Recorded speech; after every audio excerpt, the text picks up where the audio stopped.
Hey everybody, how you doing? I'm Dr. Boyce Watkins from Your Black World, and you probably know that me and my daughter Patrice like to get together and talk about things that daddies and daughters should be talking about. We call this daddy-daughter discussions because we want to encourage fathers to talk to their daughters about all different kinds of issues, even the stuff that's uncomfortable. So I want to start by asking my daughter, my beautiful daughter Patrice, how you doing today?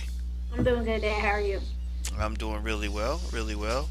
So what is on your mind today? What you thinking about? Well, today I just figured we would talk about Tyga. I was actually watching TV the other day, well, last night, and I noticed a little white girl on TV crying, and his name was like in the scroll section, and it was actually a 14-year-old girl that he was rumored to have been trying to meet up with, I guess. Hmm. And her name was Molly O'Malia, and she didn't look 14 years old. I'd say she honestly looked like she was about 19 or 20 years old. And she had like the plump lips, and you know what I'm saying? And like if you look at her Instagram, she had like her cleavage out and stuff like that. So she didn't look like she was 14. But anyway, make a long story short, she was on TV crying because Tyga had reached out to her and was text messaging her and basically slid in her DMs, and it made her feel uncomfortable. Hmm. Interesting. Well, my first thought is if you're a black man and you exchanging text messages with Molly O'Malia, a girl named Molly, then that probably is a good way for you to get in trouble. Because the easiest way to get in trouble as a black man is to be trying to chase white women who are going to always appear to be the victims, even if they are the victimizer. Now, in this case, though, I mean, he's 26, she's 14. That's not kind of Well, sketchy. they showed the text messages. I was actually on the shade room, Hmm. and they showed the leaked text messages. And in the messages, he actually asked how old she was, but she never responded. She like switched the subject. Hmm. So in my mind, she knew she was too young. She knew she had no business talking to any 26-year-old man, whether he's black, white, a rapper, or a garbage man. She had no business talking to him. So she knew she was too young, and I think that she was just trying to take it as it came because she didn't look 14. I'm looking at the pictures, and I mean, not that I'm judging too much one way or the other, but yeah, she could easily pass for a 22, 23 year old. I wish I could pull her picture up. I'll try to get a picture so people can see it for themselves. But I'm looking at this now. Here's what I'm trying to understand. Here's what I'm trying to understand. Um, why is she holding a press conference? And she's holding the press conference with Gloria Allred, who is known for helping women sue men. She's leading the big thing against Bill Cosby. And you just can't help but wonder if there is kind of this whole effort, to kind of pull together white women and make them look like victims to cry on TV and accuse black men of doing horrible things so that they will pay millions of dollars to make the lawsuit go away. I don't understand what happened. I mean, did he touch her? Did he do something to her? No, they've never actually met in person. So why is she holding a press conference? That's what I don't understand. Supposedly, a magazine, some big published magazine, I want to say it's People or OK magazine, one of the two, had come out with a story saying that she was romantically involved with Tyga. But I guess she could sue them. I wouldn't think that she could sue Tyga though. But they're making Tyga out to be the pervert. Hmm. Interesting. So the press conference was what, to deal with the rumor that they had slept together or something, to kind of confront that. To deal with the rumor, but I feel like they dealt with the rumor, but also they made Tyga out to be like this creepy man. Like Hmm. she was saying how they were texting and he made it uncomfortable for her and this and that. And she even said in the beginning that when he had wrote her on Instagram, she was surprised to see that it was him. I mean, obviously, if it's Tyga, you're going to be surprised to see that Tyga's writing a random girl on Instagram. And she said that she thought that he was messaging her about her music career, but he wasn't. He was messaging her because he was trying to talk to her. And so then she said she gave him her phone number, and and I guess she said the conversation got like more weird, I guess. But to me, if he's not talking to you about your music career in the first message, then that should be pretty evident that he doesn't care about your music career. Mm, And like I said, she didn't look 14. So I don't think I really don't think that this was a situation where he was just trying to talk to a child. I think it was a situation where he saw a pretty girl who was 14 years, who just so happened to be 14 years old, but she looks like she's 22 and she has her cleavage out in the picture. mm. So, what's the big deal about Tyga anyway? I mean, didn't he? I only know about one song he's ever done. That song, Rack City. Rack City, bitch. Rack City, bitch. I mean, seriously, like and wasn't that out like 5 years ago? So what has Tyga really done that's keeping him relevant? Can you tell me? Kylie Jenner, Oh, Kylie Jenner. So he's him dating Kylie Jenner is what's Kim kept him Kardashian relevant. So sister. Tyga is a black socialite basically. Like that's what pretty much he is. Like I'm known just because I'm famous for being famous, Yeah. right? Okay, not for actually doing anything. Okay, all right. I'm just trying to understand this. All right. So, first and foremost, obviously, I just think brothers have to be real careful about situations like this. I mean, I've seen so many people go down over stuff like this. And Um, not only that, he was allegedly dating Kylie before she turned 18. So I right. think that that's why this is all becoming a big deal. But there's also a transgendered porn star who slept with Charlie Sheen, who'd allegedly slept with him too. So he's really being. I mean, I can't say one way or another whether he is or he isn't, but he's being made out to look like a very very nasty man. And I think that's important. You need to watch who you sleep with, and if you're gonna sleep with somebody, own your shit. Don't sleep with them and then act like you don't know that person. Because that's one thing that irritates me. I think a lot, I mean, nobody, I think that some of these stories are false, but I think that a lot of them, it's like, come on now. Mm. You need to own up to your shit because these random people don't even know each other. Well, I've never understood. Maybe it's a generation thing for me. I don't even think it's a generation thing. I mean, people did it when I was your age too. Like, I never understood the idea of just sleeping with people and you don't even remember their name. Like I mean, sex is serious. Sex is where babies come from. It's where diseases come from. All kinds of stuff, and a lot of complications come from. There's a lot of people who've lost everything because they slept with the wrong person. Went to prison for sleeping with the wrong person. So I think that in general, you got to be cautious about that. But I'm still trying to understand this story, this Tiger thing.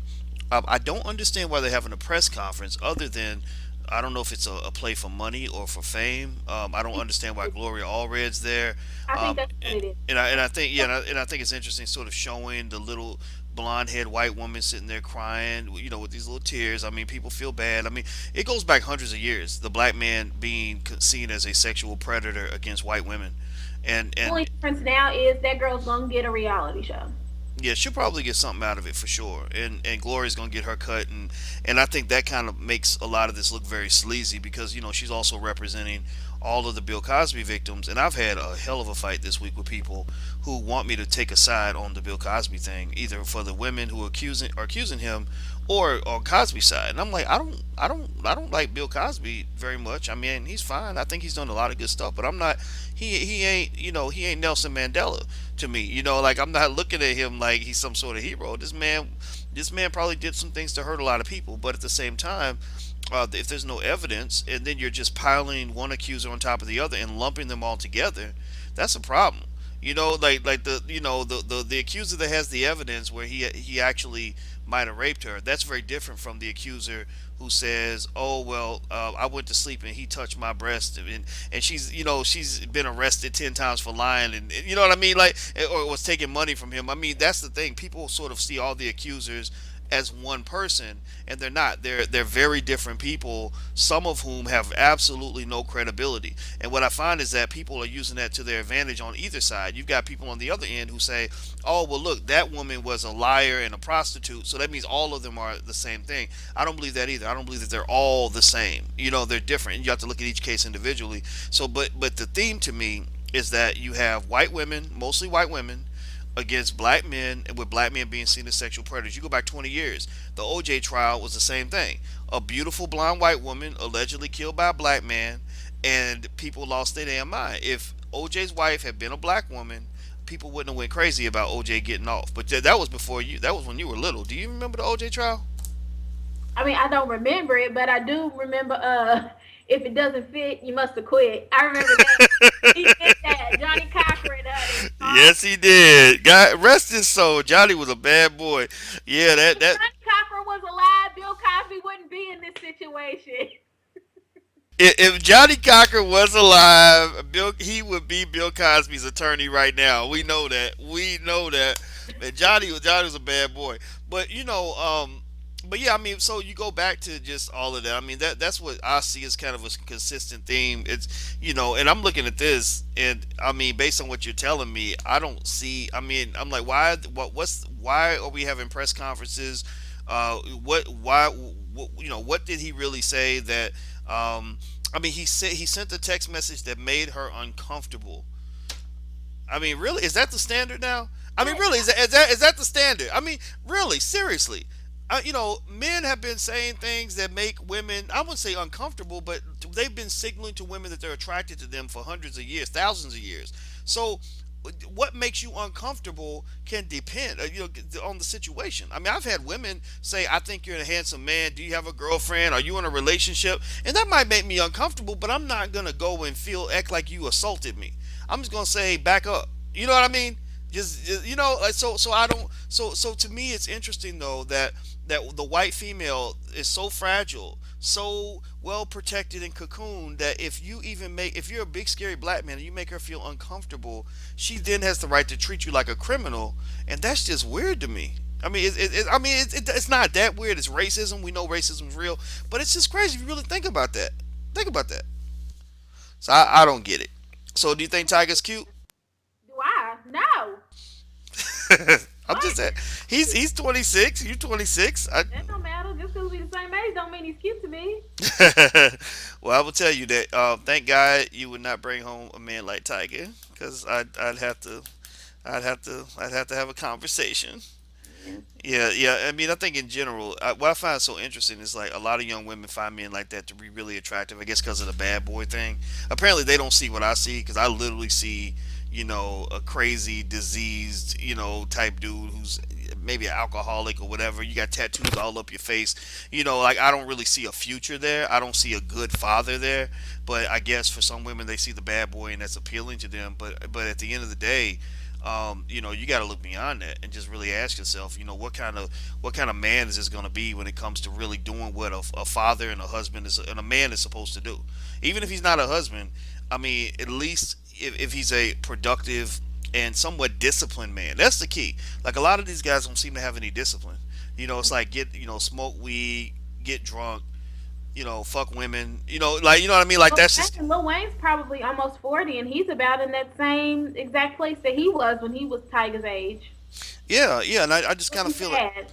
Yeah, right. I mean, it's just kind of like, you got to really think about that. I mean, you really want to be with a man that is. I mean, sure, if you want a strong man, that's all good. But you want a strong man who's disciplined too, who has good values. Like a man that just kind of destroys himself. He's really also destroying his future. And when he's destroying his future, he's destroying your life and the life of your child too. Because then your child has to grow up with a father that they cannot look up to because he's such a piece of shit. Because he's been getting high and drunk every day since he was 22, and now he's 42, and it's just disgusting. It's worthless. It's no good. They have, I can't look up to my daddy because my daddy's always high. No child wants to grow up like that. And it maybe he was. And what's funny is these old, nasty alcoholic, lazy, broken down dudes in their 40s and 50s, they were cool when they were 24, 25. Like, it looks real cool when a dude is like getting high and drunk all the time when he's 22, 23. But when your body starts wearing down and life starts catching up with you and your convictions start catching up, your addictions start catching up, your child support starts catching up, your joblessness and lack of education start catching up, you become the most worthless piece of shit that anybody has ever laid eyes on. And your kids look at you and they're like, "Mama, what the hell were you thinking?" And Mama be like, "Girl, back then he was fine. He was the Like bad Lil boy." Owens. Yeah, yeah, Terrell Owens, and that's the thing. And the thing about Terrell to me is that Terrell hasn't really hit complete rock bottom. He still looks like he's still a good looking dude, muscle bound and all that. Yeah, but that's the thing though. I mean, the outside doesn't really matter as much to me as the inside, and the inside is just the way that you act. I don't feel like Terrell Owens. I mean, he still runs his mouth. He still talks a lot of shit, but at the same time, he got 5 or 6 different women that he got kids with, and that's why he's broke. Broke. You remember the rapper Trick Daddy from Yeah. Miami-Dade County? Broke Uh huh. because he has Okay. What's support. up? Shut up. Yeah, because he has child support. And there's, I mean, you see them all the time. It's plenty of rappers, plenty of ball players, plenty of people who were really, really, really handsome and were just making kids. And I always look at that as my number one thing. How many kids do you have? If you have to, well, first of all, I don't really want somebody with kids. But if you have children, it literally has to be one. Like it can't be you have four kids. Because how, first of all, if we have a child, I know that that's not going to make you stay with me. A child will, and clearly if he has a baby mama number one, a baby mama number two, and a baby mama number three, I can just clearly be baby mama number four, and then there will be a five and a six and a seven. And when men have multiple children like that, you know that that's going to hit them eventually, because then you, next thing you know, all of his money is going to child support, and you're the only one paying the bills. Well, a good way, that's a great point in the way you described it. And I'll say that the one way to look at it is it's almost like imagine if you're hungry and you're trying to eat and somebody offers you one plate of food that's got, I don't know, like your favorite whatever on it, and another plate that's just like it, but and you picking which one you want. Like the one's got cheeseburgers and one's got pizza, and you like them both. But then on one of the plates, it's yours. You get to eat it yourself, and that's it. But on the other plate, you got four other people that's gonna be eating off the same plate. like, like they all like getting ready. They got their little napkin out. They all ready to eat, or they've been eating before you even got there. That's what it's like when you get with a man who's got two, three babies, mamas, a bunch of kids. Basically, every penny that he makes, everything he does in terms of his money and his time and his energy is already allocated to other people. He's already got obligations before he gets to you. So there's a lot of debts. That's like having a lot of debt. He owes people. He's gonna have people that have a claim on him. It might be a ex girlfriend, ex wife who's either getting child support or alimony. It's gonna be the kids. So when your kids come along, you're not getting all of him. You might think you got the best guy, but you're only getting 30% of him because he's already got three babies mamas that are taking the other 70%. So you're literally getting a third of a man.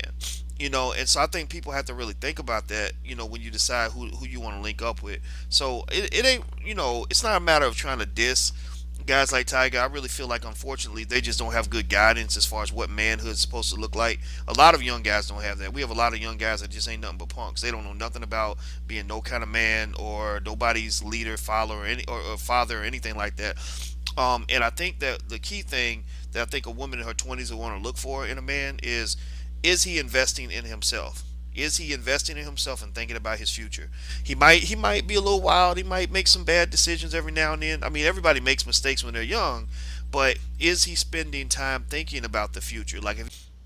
So I think that the most important thing for a woman to think about with a man is, what is he doing with his future? If you ask him where you're going to be when you're 35 years old and he does not have an answer for you, that's your answer right there. That tells you probably need to get away from him, because if you're planning on having a long-term relationship with that person, there's a very good chance that he's cashing in all his chips now.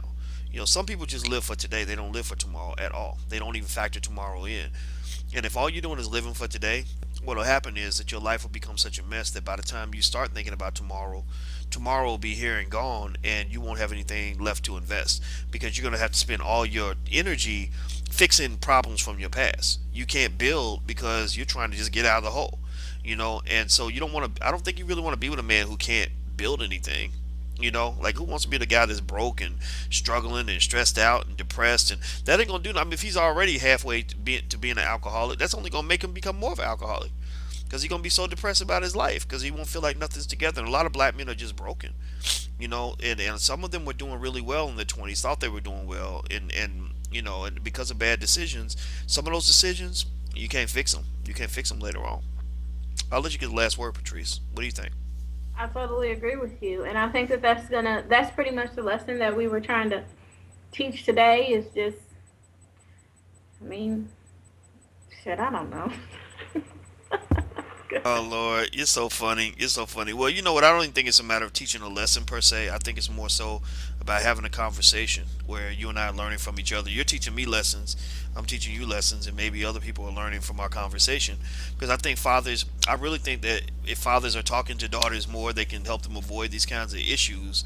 So that's what we encourage people to do. And if you don't have a father who that you can talk to, you can listen to us. You can And talk to mine. there you go. That's right. So the advice I'm giving to my daughter is available for all the daughters out there who are trying to make good decisions.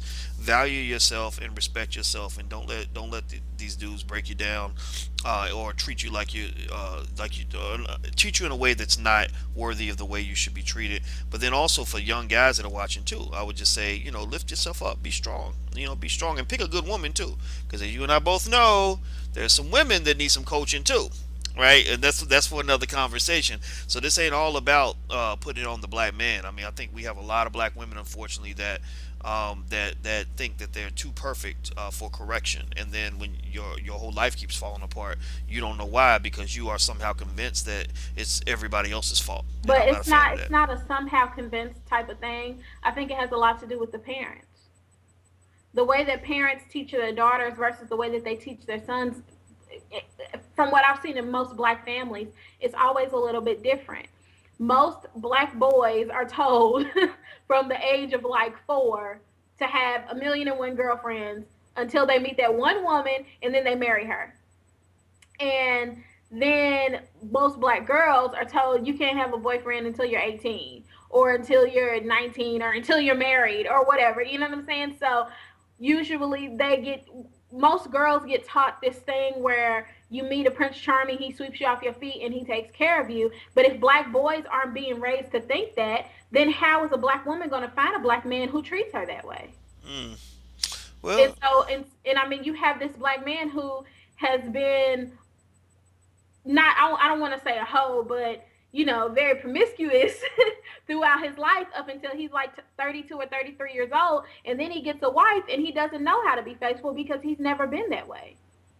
mm, yeah, yeah, that's something to debate. I mean, that's a real tough one. You know what? When I want to learn about people, I watch animals. I told you that. I always tell you that. I always compare. I always think about the animals, and I see and what I see with animals. Because actually, the scientists say that a human brain is very similar to an animal brain. It's like 95% the same. And when I see animals, I see the males and the females. They have different patterns when it comes to like choosing a mate. So some stuff I think instinctually in a man is different from women. Like men have testosterone, women don't have testosterone. Testosterone is linked to sex drive, is linked to violence, is linked to a lot of stuff. So like if a man's filled with testosterone, it's like a lot of energy. That's why young guys can be so hot headed, because they got their testosterone flowing, especially young athletes, or young athletes who take steroids and stuff like that. Like a lot of times when you see NFL players like beating up on their girlfriends, sometimes it's because of the steroids and the brain damage. That's not always the excuse or anything. It's not even an excuse, but it's just a fact. Now that they're finding out all these athletes literally have brain damage, it makes them kind of do crazy stuff. So a lot of times I think men and women are just different, and I would just say, I'm thinking if I was a woman, just trying to pick the right guy, I would just know the difference between, Mr. Right and Mr. Right now, and also know the difference between the guys that have a future and the guys that don't.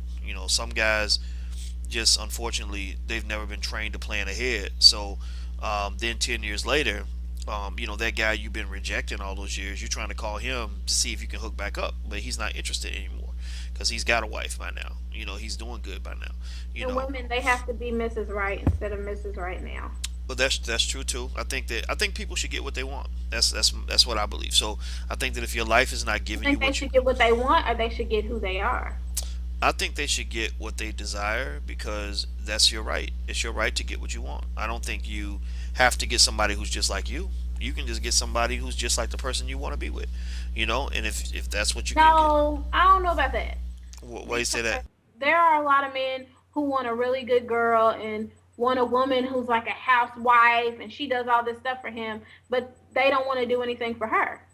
Well, I'm not gonna say that that's right, but I'll say that men and women want different things. Like, Men are attracted to a woman's beauty. They don't care how much money she's got. But some women are attracted to a man because he's successful and financial. They don't care what he looks like. You know, if he's famous or rich or whatever or powerful, that becomes attractive to them because I think men and women just want different things. Like as I got more money and stuff, I became more attractive to women. I didn't understand that. It made no sense to me. I was like, wait, I'm still ugly. I've been the same guy I was 10 years ago. Like, or I ain't gonna say ugly. I ain't gonna beat up on myself, but seriously, like, I was like, wait a minute, like. 10 years ago you wasn't even trying to talk to me, and now I'm suddenly this high eligible bachelor. I don't understand that, right? But that's because I'm seeing things through the eyes of a man. As a man, I'm like, I don't it doesn't make sense to me, but for women it does, and women pick what they want just like men should pick what they want. I think at the end of the day you should make sure you just get what you want and that you're happy with it. If you're not getting what you want, that probably means you're making mistakes, you're making bad choices, because I know a lot of women who would pass over good men for the bad boys and then complain about how the bad boys treat them, and that ain't cool. But just But like you say with men, there's a lot of men who do the same thing. Go ahead, what you say? I was gonna say that's what I'm trying to say. Yeah, that's true. That's a good point.